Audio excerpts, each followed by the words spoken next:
Where else would a detective story take place?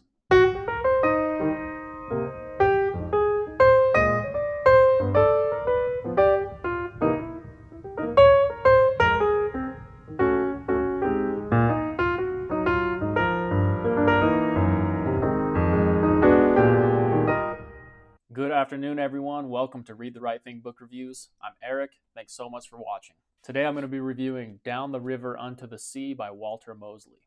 Walter Mosley is an American author who writes mystery, crime fiction, and noir. This is actually the first book of his that I've read. I've heard about this author before, but I've never read any of his books.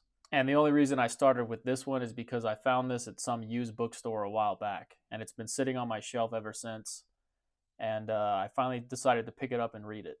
I believe Mosley's written over 50 books so far, so he's really found success as an author. This novel is about Joe King Oliver, who is a black ex-cop turned private investigator. Joe Oliver was framed for the rape of a white woman. Joe is making what he thinks is a routine arrest of a woman for a stolen vehicle. While making the arrest, he and this girl hit it off, and he's seduced and he has sex with this woman. He didn't know at the time, but she was filming, and he would be accused of rape, and the tape was also doctored so it looked like he was raping her. He spent a hard 3 months in Rikers until the charges were dropped. But his life, career, and marriage had already taken on damage because of these accusations. Here's a part where Joe King describes what it was like in Rikers. I decided to take my chances with the system.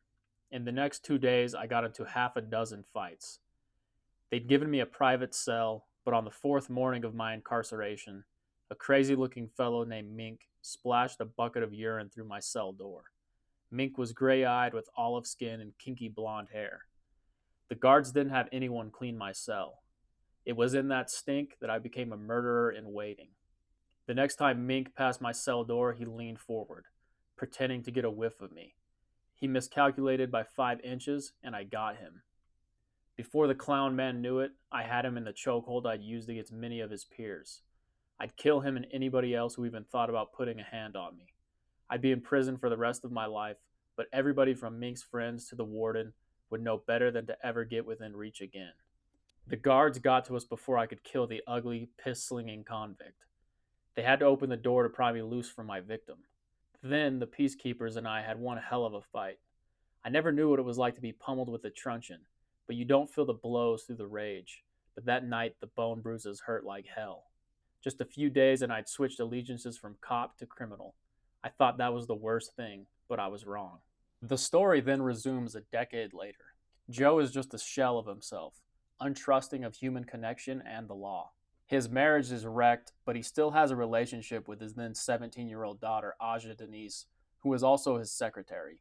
One day, Joe receives a mysterious letter in the mail from the woman who claims to have set him up. In the letter, she claims that she was coerced by the police into framing him. She's since moved to Minnesota, become a housewife and also a Christian, and repented of her past sins. She offers to go to New York and testify on behalf of Joe as her last step of penance.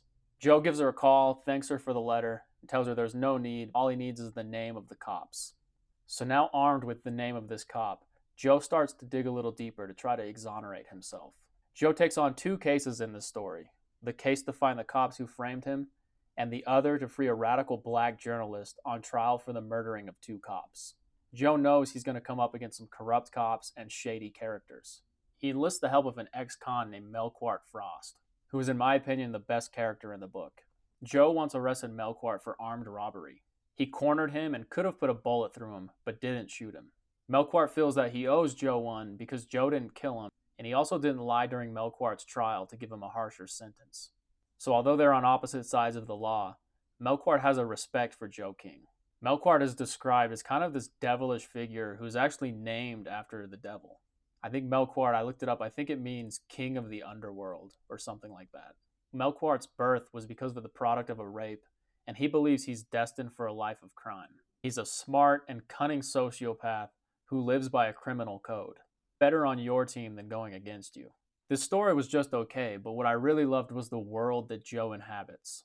Mosley writes about Joe as he makes his way through the underbelly of New York City. Where else would a detective story take place? There's a lot of characters that kind of weave in and out of this story, And I didn't love all the characters, but I did love all the places. Joe needs to solve these two cases in order to redeem himself and finally come out of this funk that he's been in for 10 years. Joe needs to solve these cases in order to redeem himself and also come out of this funk that he's been in for 10 years. Mosley has written a very entertaining New York City detective novel, which is impressive because he's actually from California, although he's lived in New York for a while now. Mosley didn't start writing until he was 35. He was working as a computer programmer when he was bored writing code one day and he just decided to write a sentence. And then he thought, I could probably do this. And since then, I think he's written over 50 books. I got that from an interview I watched, and I'll put that link in the description. One thing I really enjoy about the noir style in general is that it seems to always be referencing other pieces of music, literature, and art. Joe King has his own tastes in music, books, and art. I kind of want to go back and listen to all the music that Joe mentions. I probably should have done that while I was reading. I think it'd be kind of cool that whenever he mentions a song, just to put it on and then keep reading. The story is somewhat predictable and also convoluted with too many characters. This novel didn't necessarily, punch me in the gut or stick with me after I read it like some of the novels I read last year. A book like Silence by Shuzako Endo or Blood Meridian by Cormac McCarthy. Those books kind of knock you on your ass and make you think about things for a while. This book is more of I'm just going to enjoy it and really take in the story. Overall, it's an enjoyable detective story. And if I'm ever in the mood for another detective story, I would gladly read another Walter Mosley book.